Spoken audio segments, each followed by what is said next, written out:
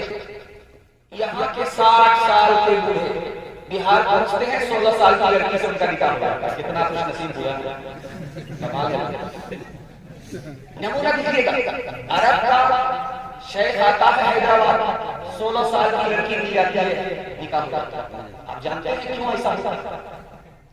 दरअसल वो बेटी समाज ने उसको बोझ बना दिया, निकाह को तिजारत बना दिया। डिमांड पर निकाह इतना महंगा हो चुका है, एक बाप के लिए बेटी मुसीबत बन गई। वो सर से मुसीबत को हल्का करने के लिए बूढ़े से करेगा। इसमें बाप जिम्मेदार नहीं है, ये पूरा समाज को सुधार। इससे भी हैरत की बात आपको रखने के लिए जाता। पहले ये होता था कि गैर मुस्लिम लड़की को मुसलमान लड़का लेकर के भागता था, ये भी गलत है, हम इसकी भरपूर मजम्मत करते हैं। उसके बाद ये होने लगा कि मुसलमान लड़की को गैर मुस्लिम लड़का लेकर के भागने लगा, ये भी गलत है। उनकी तरफ से इसको कबूल नहीं किया जाता, मजम्मत की जाती है। अब ये होने लगा है जो आपको हैरत होगी और कलेजा मुंह को आ जाएगा। अब होने ये लगा है कि मुसलमान लड़की गैर मुस्लिम लड़के के साथ सैकड़ों में नहीं, हजारों में नहीं, लाखों में फांसी। जानते हैं क्यों? 3 वजह। पहली वजह यह है कि जब हमारी लड़की जवान होती है, किससे बात करती है, कहां से आती है, हमको इससे मतलब ही नहीं, लड़की निकल जाती है। दूसरी वजह, आंख बंद करके अपने बच्ची का स्कूल में दाखिला करते हैं। ये भी नहीं देखते हैं कि हम लड़के भी पढ़ते हैं, लड़का लड़की दोनों जमा हो गए, आग और पेट्रोल एक साथ, इश्क और मोहब्बत में भाग गए। तीसरी वजह, समाज ने निकाह को इतना महंगा कर दिया कि उस लड़की को समाज में लड़का फ्री में मिल ही नहीं रहा है, इसलिए गैर मुस्लिम के साथ वो लड़की भाग रही है। हमारे लिए भी मुसीबत, उनके लिए भी मुसीबत। नुकसान क्या है? उस लड़की का ईमान भी जा रहा है, आबरू भी जा रहा है। तीसरी बात को याद रखिए, बहुत ध्यान से सुनिएगा। 10 लाख लड़कियों को इसी हिंदुस्तान में मारा जाता है। आप कहेंगे कि देखा तो नहीं, मैं दिखाने के लिए जा रहा हूं। अल्ट्रासाउंड रिपोर्ट में जब पता चलता है कि पेट में बेटी है, उसको गिरा दिया गया। इस तरह से 10 लाख लड़कियों को हिंदुस्तान में मारा जाता है साल में। हिंदुस्तान ही वाहिद मुल्क है दुनिया का कि जिसमें लड़की कम है, लड़का ज्यादा। अब गौर कीजिए कि लड़की कम होती जाएगी तो दुल्हन को, दूल्हा को दुल्हन कहां से मिलेगी? ये हालात पैदा हुए, जानते हैं। ऑपरेशन और नसबंदी का निशाना दिया गया है मेडिकल साइंस के डॉक्टरों को। जब 2 बेटे हो गए, 2 बेटी हो गए, तो डॉक्टर कहता है कि जल्दी से ऑपरेशन कराओ, जल्दी से नसबंदी कराओ। क्यों? अगला बच्चा भी नहीं, 2 के बाद कभी नहीं, कम संतान सुखी किसान। 1 दर्जन बेटा आ गए, न बाप घबरा रहा है न माँ घबरा रहा है, कोई मसला नहीं। बेटे पर बेटा हो रहा है, कोई घबरा नहीं है, क्योंकि माल आएगा, नियत तो फुतूर। माल आएगा तो न बाप, माँ घबरा रही है न बाप घबरा रहा है।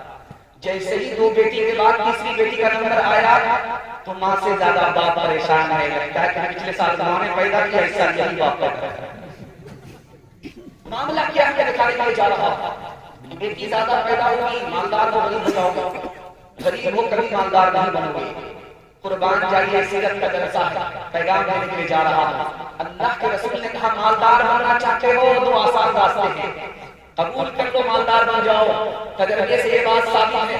आप दिखाइए कोई आदमी हज करके आया है, गरीब हो गया, दिखाइए, आप साबित नहीं कर सकते। हाँ, ये तो होता है कि पहले लाखपति का करोड़पति हो गया, ये तो होता है, लेकिन ऐसा कभी आपने नहीं देखा होगा जो हज में गया वहां से वापस आया गरीब हो गया। इसी तरह से ऐसा भी बहुत कम होता है। तुम्हारा था, जेब में टूटी कौड़ी नहीं थी, जैसे ही निकाह हुआ, बच्चे की किस्मत से, बीवी की किस्मत से मालामाल हो गया। 2 रास्ते हैं मालदार बनने के, निकाह का रास्ता और हज का रास्ता। इंशाअल्लाह दोनों को कबूल करते हैं, हाथ उठाइए। सब काम पहले होगा, हज और निकाह बाद होगा। आप उठाइए इंशाअल्लाह। ध्यान से सुनिए, आखिरी बात आपके सामने रखने के लिए जा रहा हूं। हम गरीब हैं या हम गनी हैं, ये दिखाने के लिए जा रहे हैं। सुनिएगा, डिस्प्ले मार करके हमारी पर तवज्जो कीजिएगा। 700 वैसे भी आपका माफ, उससे ज्यादा गलती कीजिएगा, सीधे जनाजा पकड़ के जाएगा। ध्यान से सुनिए, दिखाने के लिए जा रहा हूं कि ये जो गुटखा हमारे जवान खा रहे और थूक रहे, आपको अंदाजा है इसमें कितना पैसा निकला जा रहा है? सिंध के जवानों ने 12 अरब रुपया गुटखा में थूक दिया।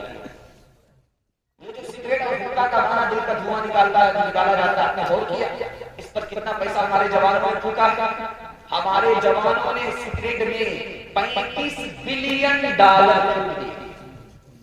शराब में कितना पैसा बहाया गया आपको अंदाजा है? 400 बिलियन डॉलर। अल्लाह ने हमें गरीब बनाया था, अपनी जान से गरीब। बाप से बेटा ने पूछा, अब्बा हुजूर ये बताइए कि आपने अपनी शादी में कितना पैसा खर्च किया? तो बाप ने कहा बेटा याद नहीं है, लेकिन कर्ज लेना पड़ा था और अभी तक कर्ज चुका रहा हूं, कर्ज अदा नहीं हुआ है। एक मिसाल का पैगाम खत्म करता हूं। शादी से ठीक एक रात पहले लड़का फोन करता है लड़की को कि तुम्हारे बाप की औकात है मुझको 4 चक्का देने की?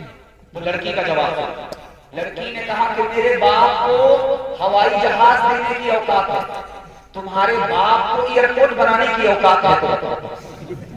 अपने आमाल बदलते जिल्लत मिली, हमको दुनिया से कोई शिकायत नहीं। अपने आमाल बदलते जिल्लत मिली, हमको दुनिया से कोई शिकायत नहीं। तेरी रहमत के साए में सब जीते हैं, कौन है जिस पे तेरी इनायत नहीं। मेरे अल्लाह की मां सलामत रहे, मेरे दिल में कोई और हसरत नहीं।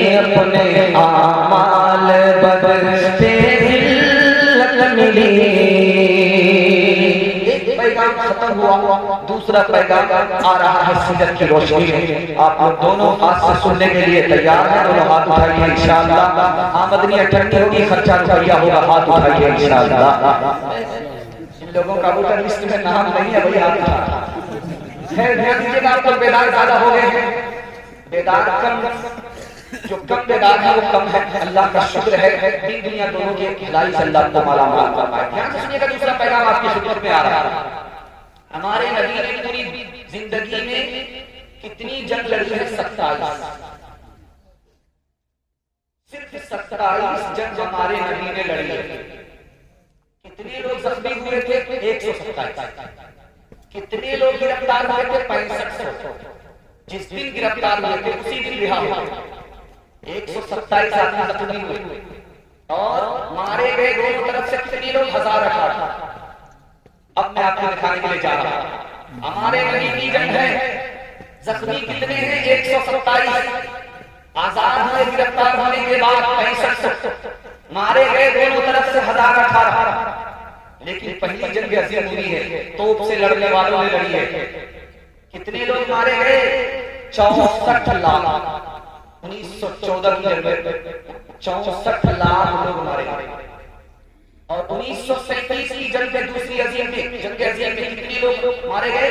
3.5 करोड़ से 6.5 करोड़ लोग मारे गए।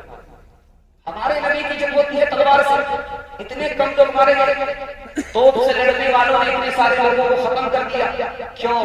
इसलिए कि हमारे नबी रहमत बन करके आए थे, माफ किया, एहसान किया, बदला नहीं लिया। इसलिए जीने वाले की तादाद ज्यादा हो गई, मरने वाले की तादाद कम। मुसलमानों को जो आज तरक्की नहीं है उसका राज आपको बताने के लिए शेखुल मौलाना महमूद हसन देवबंदी रहमतुल्लाह अलैह कहते हैं कि मुसलमानों को दुनिया की तरक्की इसलिए नहीं है कि आपसे डरो, दीन में तरक्की इसलिए नहीं है कि मुसलमानों ने कुरान को छोड़ा। दीन में भी तरक्की नहीं, दुनिया में भी तरक्की नहीं।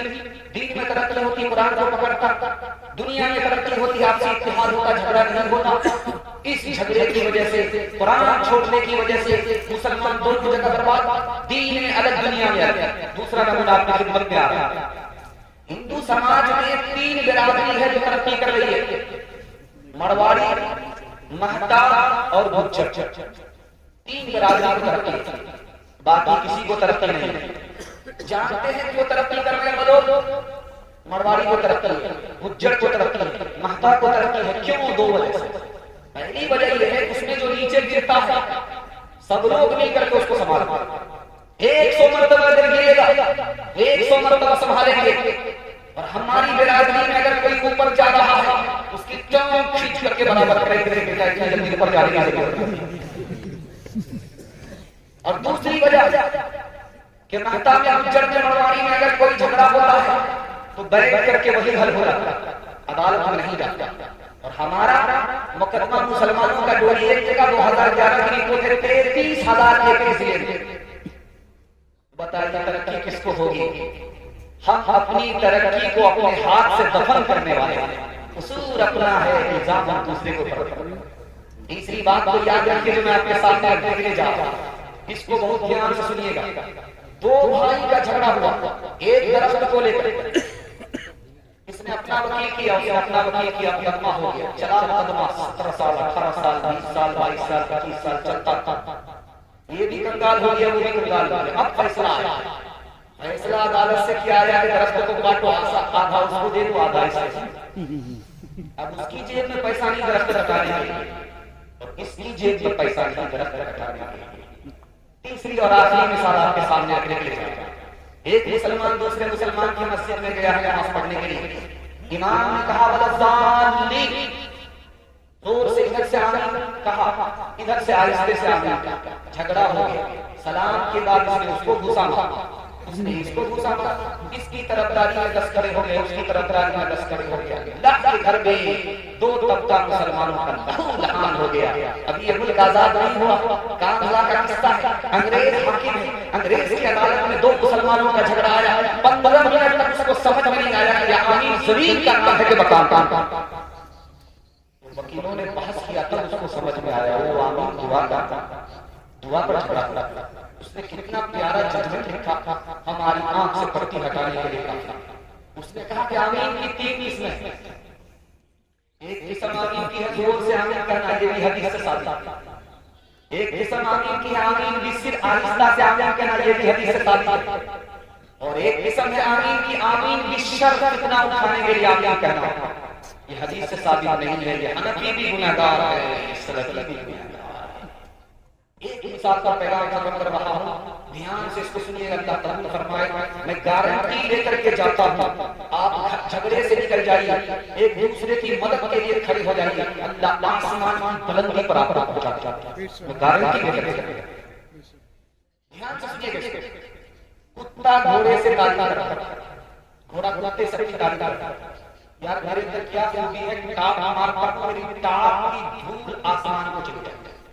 कुत्ता बोला कि कोई बड़ी बात नहीं, इससे बढ़कर के मेरे अंदर कमाल है, जब मैं दौड़ता हूं मेरे पैर की धूल अर्श को चली जाती है। बड़ी बात कर रहा है, ठीक है, मुकाबला हुआ। दौड़ना है इस बस्ती से, जलसा की बस्ती से दौड़ना है, गोंडा पहुंचना। गोंडा पहुंच करके जो बस्ती पहुंचेगा वो जीतेगा, जो पीछे रह गया वो हारता। तो बस्ती का घोड़ा दौड़ करके गोंडा पहुंचा, पलट करके देखा तो बस्ती का कुत्ता बस्ती ही में बैठा, जाने का जलसे पे कुत्ता जलसे में बैठा। तो पलट करके कहता है क्या चाहते हो, यहाँ दावे तो बड़े। जब दौड़ने की बात आती है तो नमस्कार हो जाता है, पेशाब हो जाता है। यार मैं तुमसे परेशान नहीं, मैं तो अपनी कौम से परेशान, मैं तो तुमको 2 मिनट में पीछे करूंगा। बात यह है कि मैं जैसे ही जलसे का कुत्ता जलसे से दौड़ूंगा, बस्ती पहुंचूंगा, बस्ती का गोंडा पहुंचूंगा, गोंडा का कुत्ता रोक लेगा, बेटा बॉर्डर क्रॉस कर रहे हो। मन बात एक है इस कौम की नुकसान भी, एक ही सब का नबी भी, ईमान भी, हरम पाक भी, अल्लाह भी, कुरान भी। क्या बड़ी बात थी होते जो मुसलमान भी, फिरका बंदी है कहीं और कहीं जाते हैं। क्या ज़माने में पनपने की यही बातें हैं। मुसलमानों समझ जाओ, मुसीबत आने वाली है, तेरी बर्बादियों के मशवरे हैं आसमानों में, तेरी बर्बादियों के मशवरे हैं आसमानों में। न समझोगे तो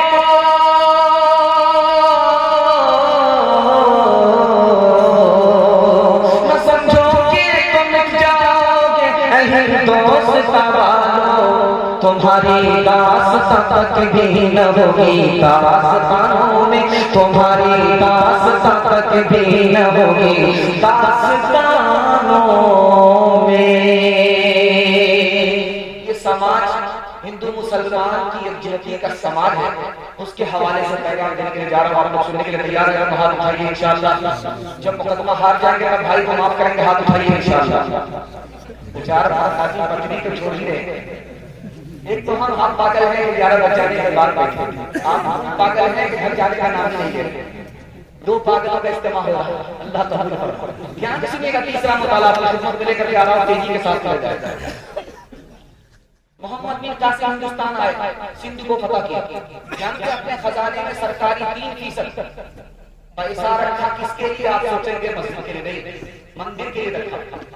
यहाँ के हिंदू समाज को इजाजत होगी वो नया मंदिर सरकार से पैसा लेकर के, मोहम्मद बिन कासिम मुसलमान से पैसा लेकर के मंदिर बना सकता, जो पुराना मंदिर है उसकी मरम्मत कर सकता।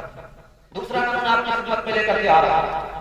बाबर बादशाह ने अपने बेटे हुमायूं को नसीहत किया कि बेटा, इस हिंदुस्तान में हिंदू मुसलमान दोनों एक साथ जीते हैं।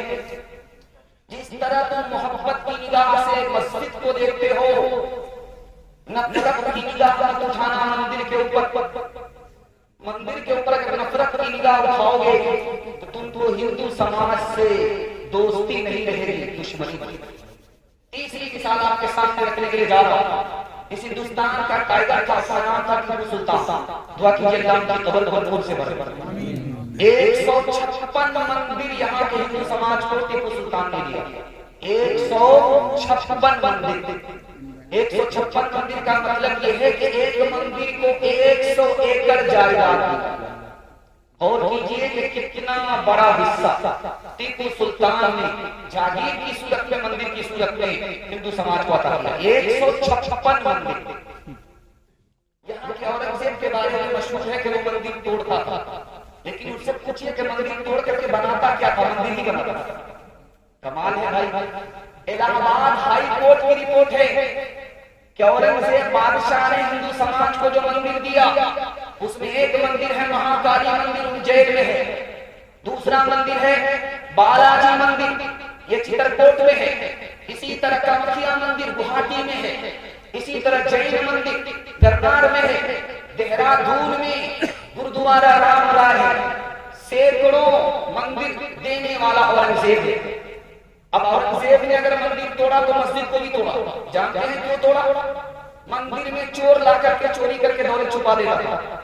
मुसलमान चोर मस्जिद में दौलत ला करके चोरी करके छुपा देता था। तो औरंगजेब ने कहा ये मंदिर नहीं है, ये डाकुओं की पनाह है। न रहे बांस न बजेगी बांसुरी। मंदिर भी तोड़ दिया, मस्जिद भी तोड़ दिया।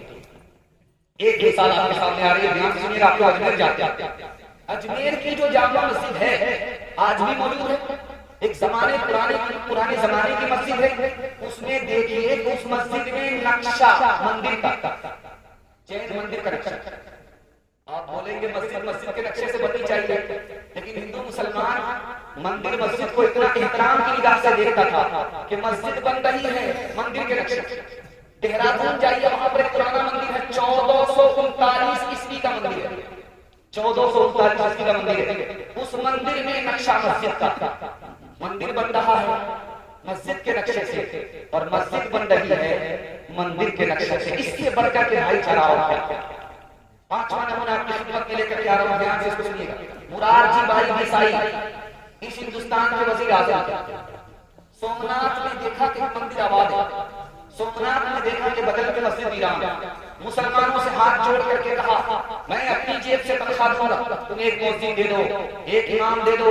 मैं नहीं चाहता हूं कि मंदिर आबाद रहे, मस्जिद वीरान हो जाए। मैं चाहता हूं कि अल्लाह का घर मस्जिद आबाद रहे, वीरान। आखिरी नमूना आपकी खिदमत में लेकर के आ रहा हूं। आप लोग सुनने के लिए मुकम्मल तैयार है? दोनों हाथ साथ उठाइए इंशाअल्लाह। शिवाजी और औरंगजेब ने मुकाबला किया। शिवाजी नवाब, औरंगजेब बादशाह। औरंगजेब ने शिवाजी को घेर लिया चारों तरफ। शिवाजी का राशन खत्म हो गया तो मां से कहा शिवाजी ने कि औरंगजेब ने जो मेरे खून का प्यासा है मुझको घेर रखा है, राशन खत्म हो गया, क्या करें? तो मां ने कहा बेटा परेशान होने की जरूरत नहीं है, औरंगजेब से मशवरा कर। मां वो मेरे खून का प्यासा है, जान का दुश्मन, मुझसे मशवरा कर। बेटा मैं तुम्हारा वो दुश्मन जरूर है लेकिन वो मुसलमान है, तुमको गलत मशवरा कर। शिवाजी खड़े हो गए झंडा लेकर। औरंगजेब ने पूछा बात क्या है? राशन खत्म हो गया, अब क्या करें? परेशान होने की जरूरत नहीं है, 10 साल के लिए जंग बंद कर लो, उसके बाद तैयारी करना, फिर मुकाबला। जो औरंगजेब बादशाह के वजीर होता है वो तो 10 साल में मोटा हो जाएगा, आपको शिकस्त दे देगा। औरंगजेब ने कहा कि मेरे नबी ने 10 साल के लिए अपने दुश्मन से जंग बंद किया था, मैं अपने नबी की सुन्नत पर खड़ा हूं, मुझे यकीन है कि वो मुझे शिकस्त नहीं दे सकता। 10 साल के बाद जब शिवाजी ने मुकाबला किया औरंगजेब से तो शिवाजी गिरफ्तार हुआ। अब औरंगजेब ने कहा इनके साथ क्या किया जाए, मार दिया जाए, छोड़ दिया जाए? तो लोगों ने कहा हुजूर ये कट्टर दुश्मन है, इसको मार दिया जाए। औरंगजेब ने कहा नहीं, हमारे नबी ने कहा जो कौम का सरदार है उसकी इज्जत करो, इसलिए जान की माफी दे दी औरंगजेब बादशाह ने। इससे बढ़कर के भाईचारा और क्या हुआ? इंशाअल्लाह उस खुशहाल हिंदुस्तान को हम अपनी दुआ से और दवा से वापस करेंगे। आज उठा करके वादा करेंगे इंशाअल्लाह। तेरा इतिहास है खून लकड़ा हुआ तो अभी तक है दुनिया में बिछड़ा हुआ। तेरा इतिहास है खून लकड़ा हुआ तो अभी तक है दुनिया में बिछड़ा हुआ। तूने अपना को अपना न जाना कभी, तूने इंसान को इंसान माना कभी। अपने अंदर जरा झांक मेरे वतन, अपने ऐबों मत झांक मेरे वतन।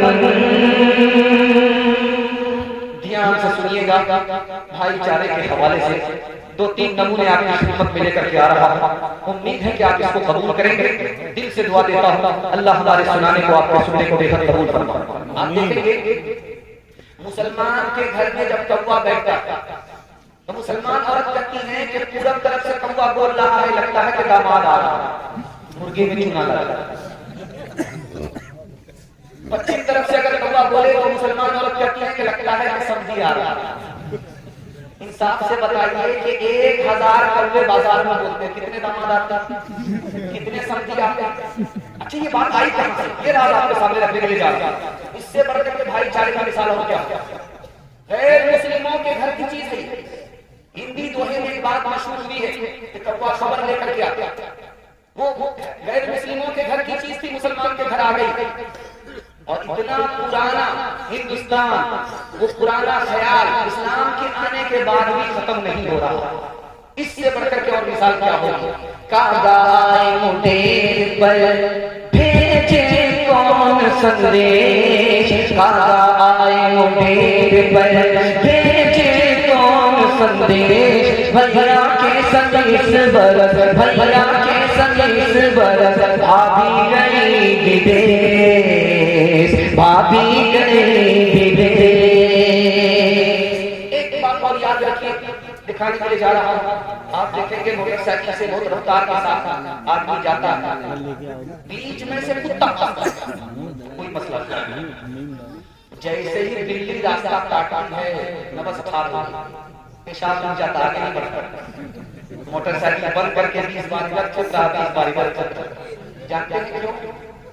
ख्याल ये बैठा है दिमाग में कि आगे खतरा। याद रखिए आगे खतरा होगा अपने गुनाह की वजह से। हिंदू समाज का भी ख्याल है, मुसलमान समाज का भी ख्याल है। देखिए दोनों एक बराबर, इस ख्याल में दोनों बराबर। दिखाने के लिए जा, हिंदू समाज भी कहता है जो मुकद्दर का लिखा हुआ वो डूब नहीं सकता।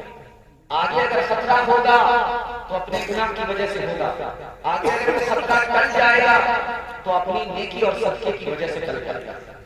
घर की जली बन में गई, बन में लागी आग, घर की जली बन में गई, बन में लागी आग, बन बेचारा क्या करे, बन बेचारा क्या करे, जो है हमारे भाई, जो है हमारे भाई।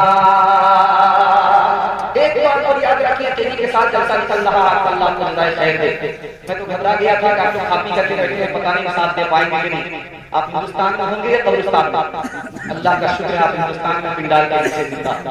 ध्यान से सुनिएगा तीसरी बात, आप देखेंगे रात में अगर कुत्ता रोता है तो लोग कहते हैं कि किसी चौधरी का विकेट गिरने वाला है, किसी चौधरी का विकेट गिरेगा, जल्दी से जला इस बला को काटता।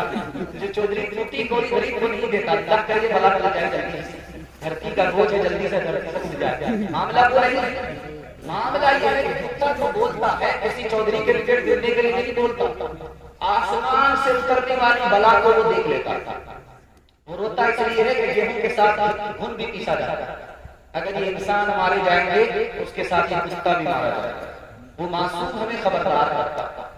जैसे मैं बैठा हूं आपके सामने, एक चौधरी भी मार रहा था, एक पैसा भी किसी गरीब को वो देता था, लेकिन तारीफ अपनी बहुत सुनना चाहता। वो बोला अपने चमचा से कि देखो मेरी हथेली में बाल क्यों नहीं? हुजूर इसमें पूछने की क्या बात है, आप सखावत करते हैं, सखावत करते करते आपकी हथेली के बाल बड़ा चमचा था। कहा कि अच्छा बेवकूफ बना रहे हो, तुम्हारी हथेली में बाल क्यों नहीं? क्या कसूर? आपका देते देते घिस गया, मेरा लेते लेते। अच्छा इतना बड़ा उर्दू का भैंस का अंडा, इतना बड़ा जो मजमा है जलसा सुन रहा है, उन लोगों की हथेली में बाल नहीं का हुजूर, इसका भी जवाब है। आपका देते देते घिस गया, मेरा लेते लेते घिस गया, इन लोगों को कुछ नहीं मिलता, हमारे अफसोस के हाथ मरते मरते। 8 गांव के चौधरी, 12 गांव के राव, 8 गांव के चौधरी, 12 गांव के राव, अपने काम मनाओ तो, अपने काम मनाओ तो, ऐसी तैसी में जाओ, ऐसी तैसी में जाओ। आखिरी दोहा सुना रहा हूं, इसलिए सुना रहा हूं कि मुसलमानों ने ज़बान के नाम पर नफरत नहीं की। अमीर खुसरो के बारे में दुआ कीजिए, अल्लाह की कब्र को नूर से भर दे। हिंदी शायर मुसलमान हो करके हिंदी शायर थे, मुसलमानों ने ज़बान से मोहब्बत किया, नफरत नहीं। हिंदी मुसलमानों की ज़बान, अमीर खुसरो हिंदी शायर, उर्दू भी मुसलमान की ज़बान। क्यों हिंदी उर्दू दोनों मुल्क की ज़बान? इससे बढ़कर के वफादारी क्या होगी कि बाहर से जो मुसलमान आए थे कौन सी ज़बान लेकर के आए थे? फारसी। और यहाँ के मुसलमान क्या ज़बान बोल रहे हैं आपको अंदाजा है? उर्दू बोल रहे हैं। तो क्या मतलब हुआ? बाहर की ज़बान को मुसलमानों ने छोड़ दिया, मुल्क हिंदुस्तान की ज़बान को मुसलमानों ने पकड़ लिया। ध्यान से सुनिएगा, 4 लड़की कुएं से पानी भर गई, अमीर खुसरो गुजर गए। अमीर खुसरो ने कहा बेटी दिया लगी है पानी पिला, कहा कि आप शायर आदमी हैं, आपकी फ्री में पानी। क्या मतलब? शेर सुनाइए तब आपको पानी पिला। तो आपने पूछा कि तुम्हारी फरमाइश क्या है? मुझको खीर खाना पसंद है, खीर पर दूसरी लड़की ने कहा कि मेरी माँ चरखा चलाती है, कपड़ा बुनती है, चरखा पर। तीसरी लड़की ने कहा कि मेरे घर में कुत्ता है, रात भर जागता है, घर की हिफाजत करता है, कुत्ते पर बिस्तरा करता है। चौथी लड़की ने कहा कि मेरा बाप मुहर्रम में ढोल उस तरह बजाता है कि वो ढोल उसी साल कर जाता है, मुहर्रम के ढोल के बारे में। 4 लड़की की फरमाइश में खुसरो ने 2 मिसरे में पेश किया। खीर पकाई जतन से, चरखा दिया जलाए, खीर पकाई जतन से, चरखा दिया जलाए, आया कुत्ता खा गया, आया कुत्ता खा गया, बैठ के ढोल बजा ला पानी पिला। धर्म मेरा इस्लाम है, भारत जन्मस्थान, वज़ू करूं अजमेर में, वज़ू करूं अजमेर में, काशी में अशनान, काशी में अशनान। मुसलमान हो जात का मुबारक की फूल, आंखें मेरी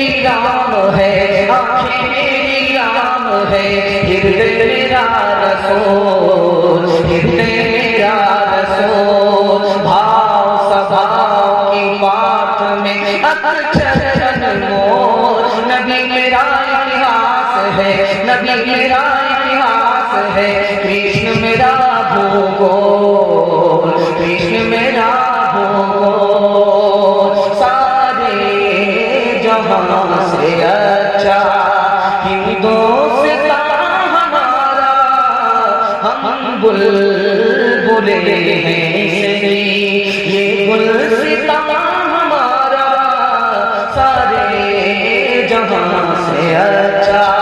मज़हब नहीं सिखाता आपस में बैर रखना, हिंदी हम वतन है हिंदुस्तान हमारा, सारे जहां से अच्छा।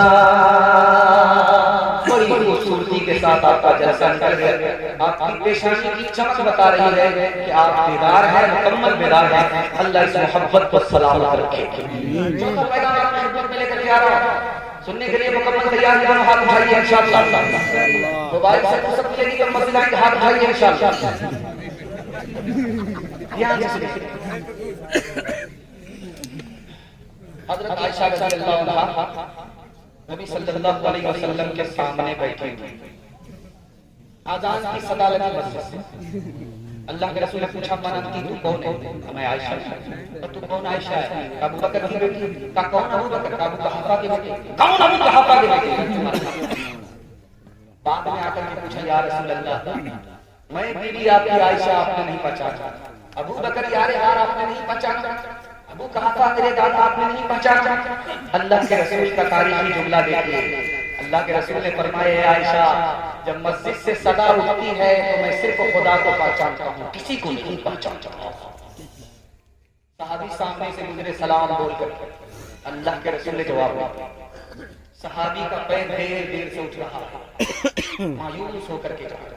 अल्लाह के रसूल का अंदाजा हुआ, बुलाया, कहा कि देखो मैं तुमसे नाराज नहीं, बात ये थी कि तुमने मुझे सलाम किया, सलाम अल्लाह का नाम है।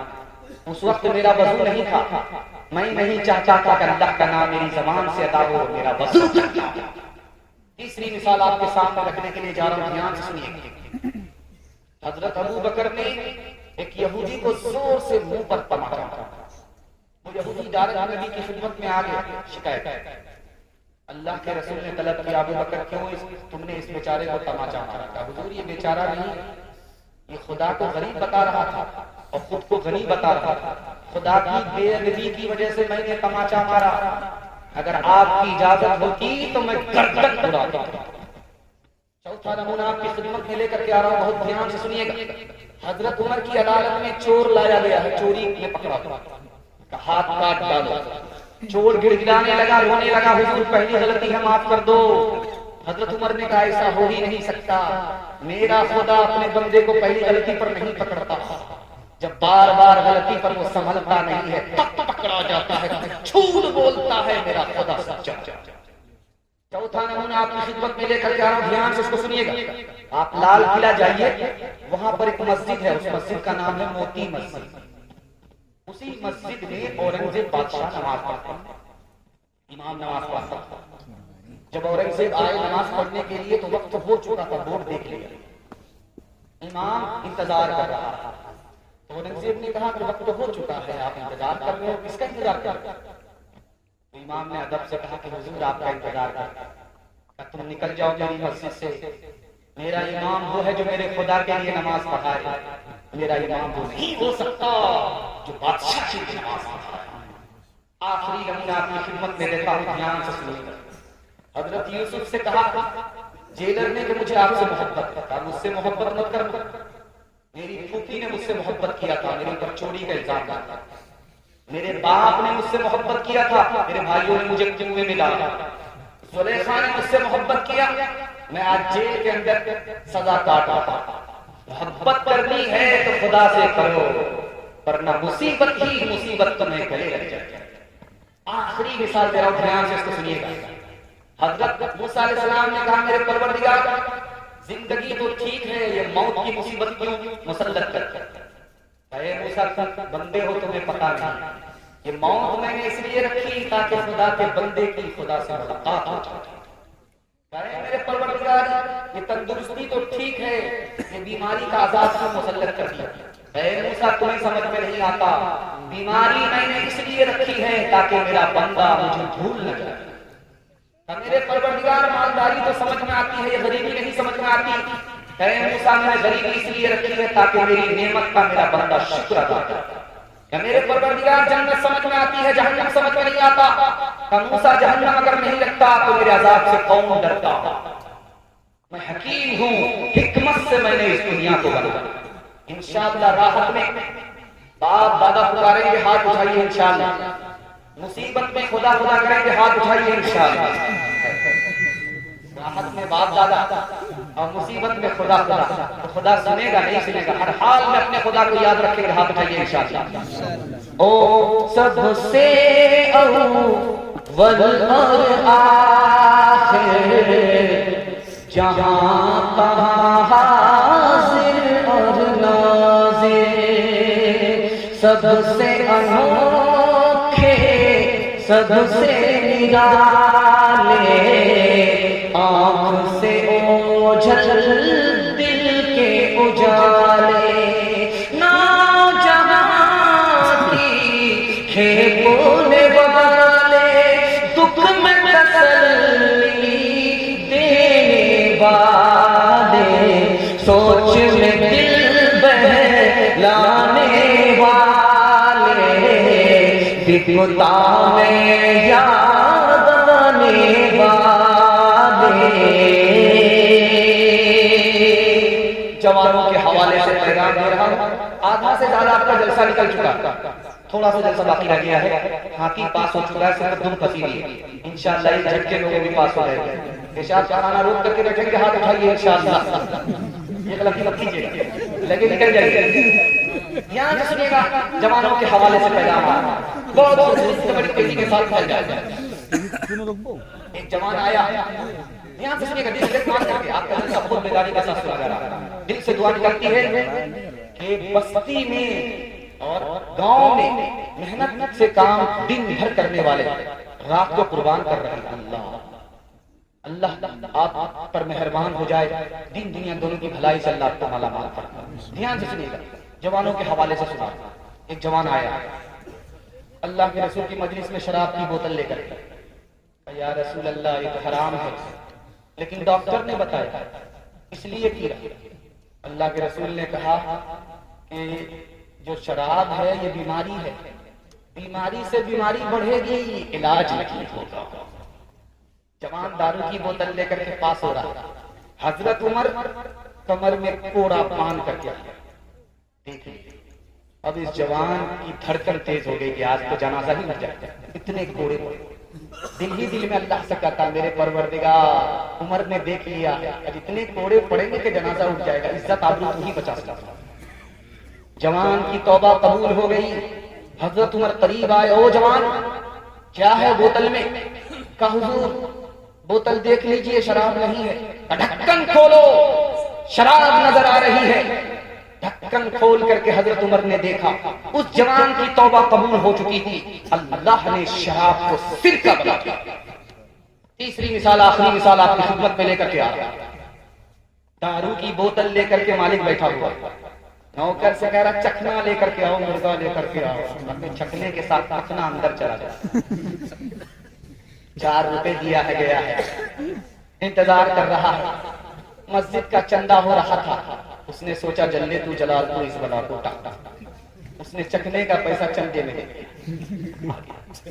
अब मालिक ने पूछा, वो नालायक कहाँ थे? जान लेकर के कब से बैठा हुआ? कहा हुजूर चंदा हो रहा था, चंदे में पैसा दे। 4 दुआ करा दी। समझदार मालिक, समझदार। उसने जाम को जमीन पर रखा था, क्या 4 दुआ करा? पहली दुआ ये थी कि अल्लाह मुझे इसका बदला, तुम्हारी दुआ कबूल होगी। तुमने 4 रुपए दिया, मैं 400 रुपए तुम्हें बदला दे। क्या दूसरी दुआ बताओ? क्या दूसरी दुआ ये कराई कि मुझे इस शराबी की गुलामी से अल्लाह नजात दे दे, आजादी दे दे। क्या चलो तुम्हारी ये दुआ भी कबूल हो गई। मालिक ने कहा कि मैं तुम्हें आजाद करता। तीसरी दुआ बताओ? क्या तीसरी दुआ ये कराई कि मेरे परवरदिगार मुझे भी तौबे की तौफीक दे दो। और मेरे मालिक को भी दारू पीने से तौबे की तौफीक दे दो। क्या तुम्हारी ये दुआ भी कबूल हो गई? मैं आज तुम्हारे सामने दिल से तौबा करता हूँ, अल्लाह को हाजिर नाजिर समझ करके कि आज के बाद शराब की एक घूंट भी हमारे हलक के नीचे उतर नहीं सकती। चौथी दुआ के बारे में पूछा कि चौथी दुआ क्या क्या? का हुजूर चौथी दुआ ये थी कि अल्लाह मेरी भी मग़फ़िरत फरमाए, मेरे मालिक की भी मग़फ़िरत फरमाए। वो कहता है कि अफसोस कि इसका इख्तियार मेरे हाथ में था। जब वो रात में सोया, अल्लाह की बशारत हुई, मेरे बंदे जो तेरे बस में था वो तूने किया, मैं खुदा होकर के कादिर होकर के वो काम ना कर जो मेरे बस में है। चलो मैंने उसकी भी मग़फ़िरत फरमाई, तुम्हारी भी मग़फ़िरत फरमाई। ध्यान से सुनिएगा, दूसरा नमूना आपकी खिदमत में लेकर के आया। रात के सन्नाटे में जवान एक लड़की के पास आया। लड़की को समझ में आ गया कि दाल में काला नहीं है, पूरी दाल काली मालूम हो रही है, इसकी नीयत ठीक नहीं। कहा किस लिए आए? जिना के लिए आए। जिना के लिए आए हो? जरा बाहर देखो कोई जागता नहीं। एक बार गया, देख करके आया, सब सो रहे। दूसरी बार देख करके आया, सब सो रहे। तीसरी बार देख करके आया, सब सो रहे। कहा कि खुदा के बारे में तुम्हारा क्या ख्याल है? कहा वो जाग रहा है, अगर वो जागता तो मैं गुनाह नहीं कर सकती। तीसरी मिसाल आपके सामने आ रही है। जवान आया अल्लाह के रसूल की अदालत में, या रसूल अल्लाह मैं कलमा पढ़ करके मुसलमान होना चाहता हूँ, शौक से मुसलमान हो जाऊँ, लेकिन मेरी एक आदत है। क्या आदत है? जिना करने की आदत। वो इजाजत दे दो, मैं कलमा पढ़ लूंगा। अल्लाह के रसूल हकीम थे, हिकमत से बात किया, अक्लमंद से अकल से बात किया। तुम पढ़ो शौक से कलमा, मैं तुमको इजाजत देता हूँ। जवान खुश हो गया, एक वक्त में दोनों काम होंगे, इस्लाम भी कबूल कर लूंगा, जिना भी करता था। अल्लाह के रसूल ने मुबारकबादी देने के बाद कहा, 4 औरत को छोड़ करके जिससे चाहो मुका लगा। वो किसी की माँ ना हो, वो किसी की बेटी ना हो, वो किसी की बीवी ना हो, वो किसी की बहन ना हो। या रसूल अल्लाह की इजाजत दे रहे हो या जाल में फंसा रहे हो? इसके बाद तो कोई औरत ही नहीं बचती है। तो अल्लाह के रसूल ने कहा कि ओ जवान, तुम्हारी माँ के साथ कोई अगर मुंह काला करे उसको दुनिया में नहीं रहने दोगे। तुम्हारी बेटी के साथ कोई मुंह काला करे उसका कीमा बना दोगे। तुम्हारी बहन और बीवी के साथ कोई मुंह काला करे उसको फांसी पर चढ़ा दोगे। लेकिन याद रखो, तुम जिसके साथ मुंह काला कर रहे हो वो भी किसी की माँ है, वो भी किसी की बेटी है, वो भी किसी की बहन है, वो भी किसी की जोरू है। 2 मिसाल पर पैगाम को खत्म कर रहा हूं। आप सुनते हैं जर्मनी में क्रिकेट नहीं खेला जाता, पूरी दुनिया में क्रिकेट खेला जा रहा है और सबसे ज्यादा हिंदुस्तान में क्रिकेट खेला जा रहा है। जिसको जाना भी नहीं है वो भी क्रिकेट खेलता है। तो विकलांग भी क्रिकेट खेलने लगे, पता नहीं ये कहाँ जाएंगे, ये कौन से शहंशाह बनेंगे, अल्लाह जाने क्या बुखार। विकलांग भी क्रिकेट खेलने लगे। तो जर्मनी एक वाहिद मुल्क है जिसमें क्रिकेट नहीं खेला जाता। जानते हैं क्यों? ये राज आपको बता रहा हूं। जर्मनी का हिटलर आया क्रिकेट के मैदान में, टेस्ट मैच चल रहा था। कहा कि भाई क्या हुआ, कौन जीता कौन हारा? कहा हुजूर 3 दिन हो गए, 3 दिन और बाकी, उसके बाद नतीजा आएगा कि कौन जीत रहा कौन हार रहा। हिटलर ने कहा कमीने कहीं के इस खेल को बंद करो। 11 बंदर नाचते हैं, बाकी सारे मदारी तमाशाई होते हैं। 11 तो काम के हैं, बाकी सब निकम्मे हो जाते हैं। आज के बाद हमारे इस मुल्क में कोई क्रिकेट नहीं खेलेगा। क्रिकेट का बल्ला जिस लड़के के हाथ में आ जाए, तजर्बा देख लीजिए, पढ़ करके नहीं देखे। ध्यान से सुनिएगा, आखिरी बात। हारून रशीद का दरबार है। एक जवान आया, सुई गाड़ करके धागे का निशाना ले रहा, निशाना ले करके नाक से धागा फंसा। इधर से ताली बजी, उधर से ताली बजी। हारून रशीद ने कहा कि 10 रुपया इनाम दो, 10 जूते मारो। अब लोगों के कान खड़े हुए कि जूते क्यों मारा जा रहा है? तो कहा ये नालायक करतब के चक्कर में अपनी जिंदगी लाइफ को बर्बाद कर, खुद भिखारी होकर के रह गया। अगर ये पढ़ने लिखने में अपने वक्त को लगाता, कितना कीमती होता कि खुद भी संभलता, पूरी कौम को संभाल देता। हाथ उठा करके वादा कीजिए इंशाअल्लाह, दारू से, शराब से, जिना से और गाने बजाने से हमारा समाज पाक होगा। हाथ उठाइए इंशाअल्लाह, बिल्कुल सही जा रहा है। आज गुनाह करेंगे, कल फुर्सत से तौबा कर लेंगे। हाथ उठाइए इंशाअल्लाह। फिर यहाँ पर सोच रहे थे कि मुसलमान निकल जाए। जवानों को जरा परवाह नहीं दे इत्तदाली की, बुढ़ापे में नतीजे के ये नादान देखे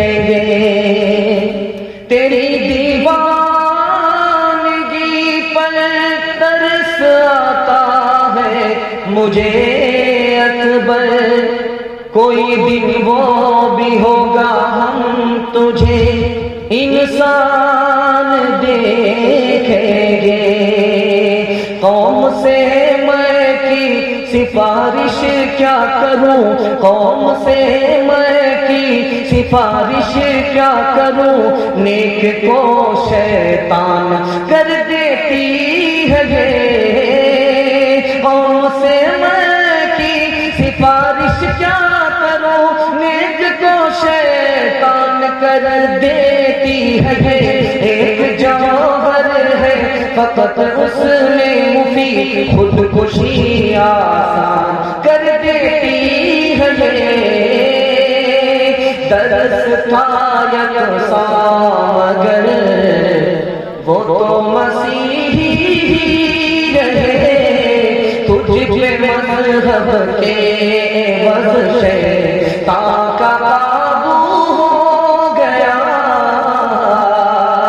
एक ही बोतल से पी होटल में दोनों ने शराब, एक ही बोतल से पी होटल में दोनों ने शराब।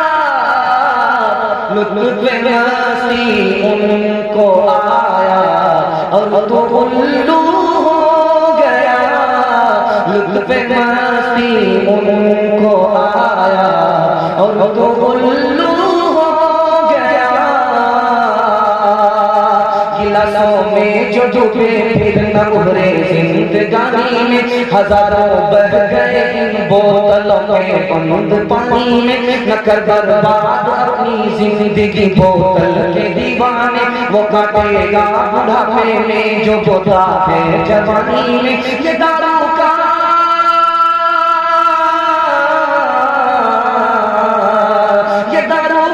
पियाला मौत का कड़वा पियाला है।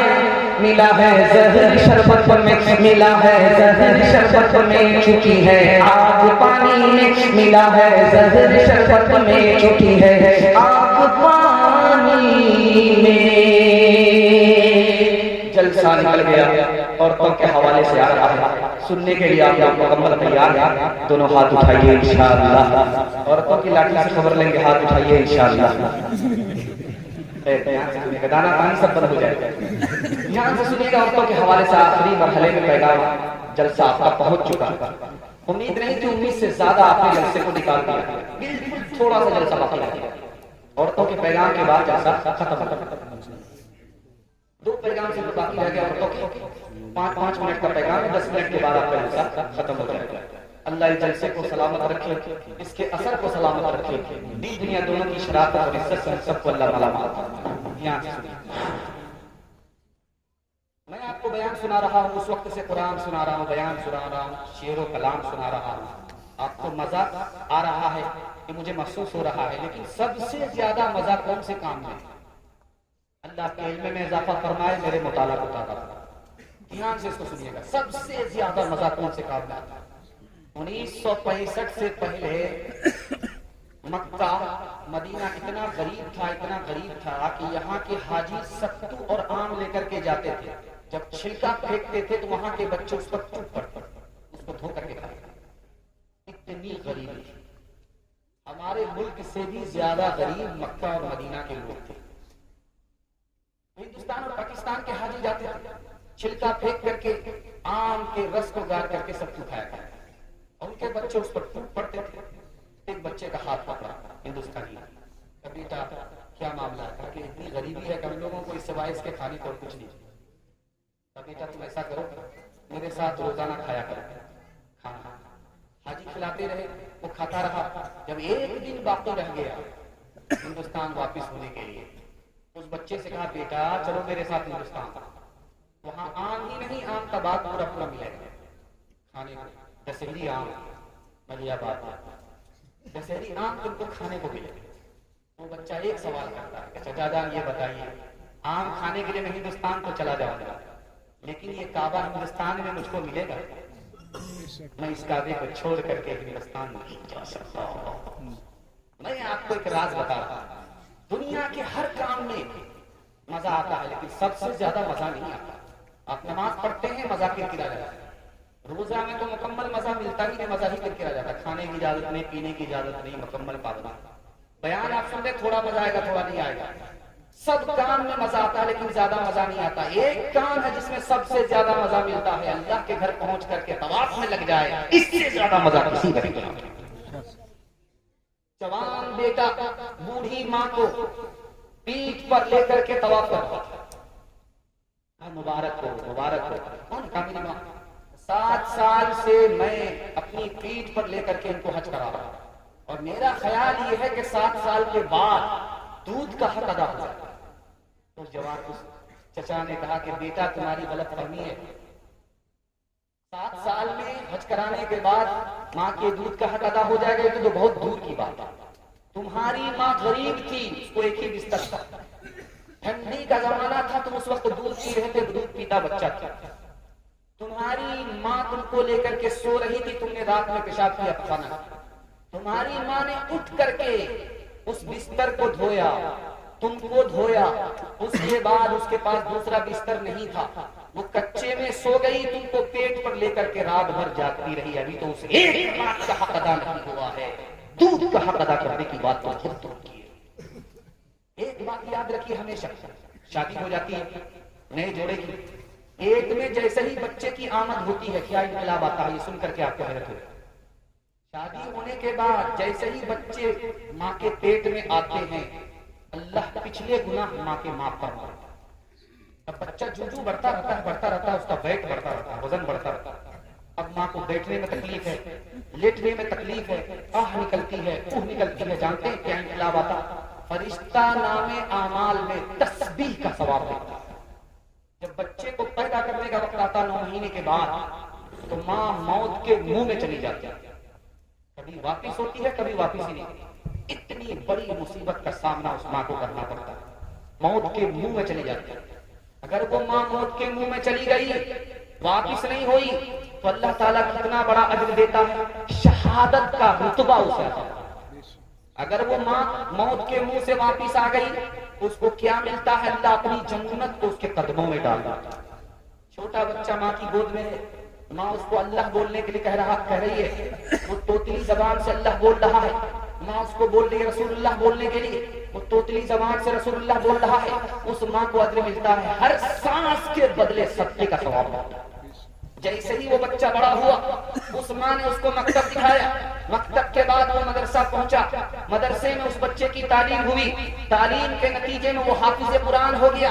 जानते उस माँ का मकाम कितना बड़ा हो गया, उस बाप का मकाम कितना बड़ा हो गया। अल्लाह उस माँ बाप को सूरज से बढ़ करके सर का ताज अता फरमाता है। एक बात याद रखिए, अभी एक चप्पल यहाँ है, एक चप्पल वहां, ससुराल में है, लड़की मैके से आई है, एक चप्पल जो वहां थी पड़ी हुई, उसको उठा करके वहां जोड़ा लगा दिया। वो चप्पल जो वहां पड़ी हुई थी, उसको वहां से उठा करके यहाँ जोड़ा लगाया। अल्लाह एक नेकी अता फरमाता, एक गुनाह माफ कर देता है, एक दर्जा जन्नत में बुलंद कर देता। और आगे जो मैं आपको सुनाने के लिए जा रहा हूँ, उसको सुन करके आपको हैरत हो।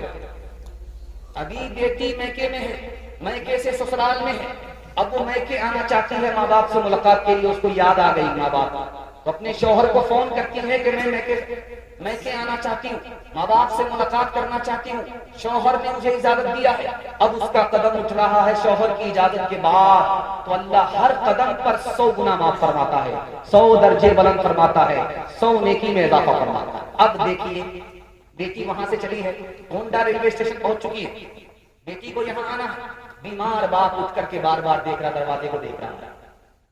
बूढ़ी माँ उठ करके बार बार दरवाजे को देख रही है, बेटी आ रही कि नहीं आ रही। जैसे ही बेटी आती है, बूढ़ा बाप अपने बुढ़ापे को भूल जाता है, बीमार माँ अपनी बीमारी को भूल जाती है। मोहब्बत की निगाह उस बेटी ने माँ बाप के ऊपर डाली, हर नजर पर अल्लाह एक मकबूल हज का सवाब अता फरमाता है। इंशाअल्लाह माँ बाप को खर्चा बीवी से पूछ करके देंगे। बिल्कुल सही, जरा हाथ उठा। 2-3 मिसाल पर पैगाम खत्म कर रहा हूं, बिल्कुल जलसा आपका निकल चुका, अल्लाह आपको जज़ाए खैर दे, आप बेदार ज्यादा। छोटे बच्चा माँ से तकरार कर रहा है, तो माँ ने कहा बेटा मैं अपना दूर तुमको माफ नहीं करूंगा। तो बेटा तंग करके कहता माँ तूने मुझे डब्बे का दूध पिलाया, कौन सा एहसान तेरा। दूसरी मिसाल आ रही है, ध्यान से सुनिए। मैडम आई है, ससुराल आई है, कान में कुछ बात कह रही है, जन मुरीद को, जोरू के गुलाम को कान में कुछ कह। देखिए, मैं आपकी खातिर अपने माँ बाप को छोड़ करके आ रहा हूँ, क्या आप मेरी खातिर अपने माँ बाप को नहीं छोड़ सकते? क्यों नहीं छोड़ सकते? रातों रात अपने मकान से निकाला, किराए के मकान में जाकर। तीसरी मिसाल आपके सामने रखने के लिए जा रहा हूँ, इसको बहुत ध्यान सुनिएगा। बीवी बार बार गाली दे रही है, ये चुपचाप सुन रहा है, टस से बस नहीं हो रहा। बीवी गाली पर गाली, गोला पर गोला छोड़, जब इसको बर्दाश्त नहीं हो सकी, बर्दाश्त से बाहर हो गई, तो ये क्या कहता, अफसोस कि तू मेरी बीवी है, अगर तेरी जगह मां होती तो हड्डी पसली एक कर दी। आखिरी मिसाल आपके सामने रखने के लिए जा रहा हूं। दस्तरखान पर सालन आया, मजा नहीं आ रहा, तो माँ को डांट रहा, बूढ़ी हो गई, तुमको सालन बनाने के लिए नहीं आता। तो माँ ने कहा, बेटा मुझसे क्यों खफा हो रहा, तेरी बीवी ने बनाया। अब वाह माँ, इसी वजह से मैं सोच रहा कि जिंदगी में पहली बार ऐसा मजा आ रहा है। तो माँ ने कहा कि तू जन मुरीद है, जोरू का गुलाम। मुस्तफा मुस्तफा बोलो, बोलो सल्ले अला बोलो, मुस्तफा मुस्तफा बोलो, बोलो सल्ले अला बोलो। एक दिन नबी ने हल्क़े असहाब में ये लफ्ज दोहराए 3 बार के नाम उसकी कट गए। असहाब पूछते हैं वो बदबख्त कौन है, तो पीर जिसकी आपकी नजरों में घट गए। इरशाद यूं हुआ कि वो औलाद ना खलफ, घर जिसके जन्नत आ गई और पलट गई। माँ बाप का बुढ़ापे में जिसको न हो ख्याल, उस नासईद औलाद की किस्मत पलट गई। मुस्तफा मुस्तफा बोलो, बोलो सल्ले अला बोलो। हर चीज तो मिल जाएगी बाजार में, लेकिन बाजार में लेकिन माँ बाप से बढ़कर कोई दौलत न मिलेगी। आंचल जो उठा करके दुआ माँ तेरी कर दे, माँ तेरी कर दे। दुनिया हो या मुक़बा कहीं जिल्लत न मिलेगी। माँ बाप की खिदमत में दिलो जान लुटाओ, कुरान का फरमान है तुम इसको निभाओ। करो माँ बाप की खिदमत तुम्हारे काम आएगी, यही खिदमत तुम्हें अल्लाह से जन्नत दिलाएगी। बढ़ाएगी तुम्हारी उम्र के अयाम ये खिदमत, अता होगी पैसे की बुरिया, रोजी में भी बरकत। अल्लाह की रहमत साया बगन होगी, इसलिए कमर किस्मत जलवा बगन होगी। ये कश्ती अमल की है, इसे पार लगाओ। कुरान का फरमान है तुम इसको निभाओ। के हवाले से आखिरी पैगाम 3 मिनट में निकल जाएगा, सुनने के लिए मुकम्मल तैयार है, दोनों हाथ उठाइए इंशाअल्लाह। बहुत खूबसूरत आखिरी मकाला आपकी खिदमत में लेकर के आ रहा हूं। अल्लाह को जज़ाए खैर दे। किसान आदमी है, मेहनत मजदूरी करते हैं, अल्लाह की सेहत में भी बरकत दे, रोजी में भी बरकत दे। आपका बला मुसीबत से अल्लाह की हिफाजत फरमाए। ध्यान सुनिएगा, आखिरी मकाला आपकी खिदमत में लेकर के आ रहा हूं।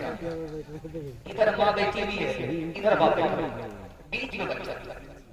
इत्तेफाक ये है कि माँ मुसलमान है, बेटा मुसलमान, शौहर बाप मुसलमान नहीं है, माँ मुसलमान। माँ कह रहे हैं उस बेटे से कि बेटा तू कलमा पढ़। बाप कह रहा बेटा मुझसे कलमा मत पढ़ना। वो बेटा कभी माँ को देख रहा, कभी बाप को देख रहा, कभी माँ को देख रहा, कभी बाप को देख रहा। माँ का जादू चल गया, कलमा पढ़कर मुसलमान। ध्यान से सुनिएगा, सुल्तान हमीद नाम का एक बादशाह गुजरा है। वो करता क्या था, खा पी करके बाद में बिस्तर बिछा करके फूल के बिस्तर पर सोता। जो लड़की जो नौकरानी उसके बिस्तर को लगाती थी, फूल का बिस्तर लगाती थी, उस लड़की का नाम था जीनत। जीनत नाम की लड़की है, लेकिन कितनी दीनदारी उसके पास है। अल्लाह करे सबको ऐसी मनहार बेटी अल्लाह का। बादशाह का दोपहर में खाना खाना हुआ, लेटने के लिए आने में अभी देर थी।